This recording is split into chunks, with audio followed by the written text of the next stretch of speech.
Hey, my name is Father Norm.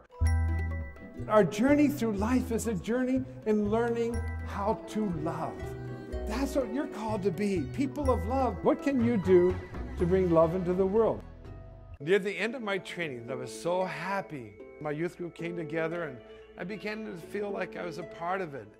Just when everything seemed to be perfect, there was a whole change in my life.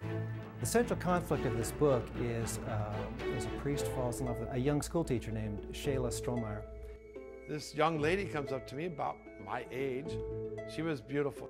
We sat down to talk, and I had no intention of getting to know her because I was going to be a priest. I mean, you can't be married and be a priest. I don't know what happened. We just started talking. She just started opening me up like a can of tuna or something. I started telling my story, my life, and I was going, wow, this is incredible. I've never done this before. And from then on, Shayla and I advanced.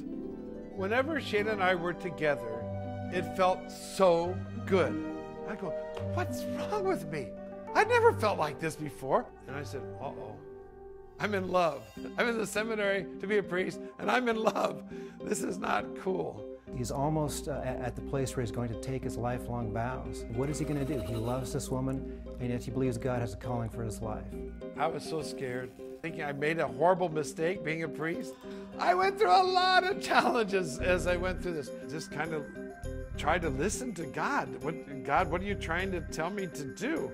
And it seemed like the choice was to stay where I was, to stay in the seminary. I realized that God did want me to be the father of many families. I've done all these things and been very much a part of their life.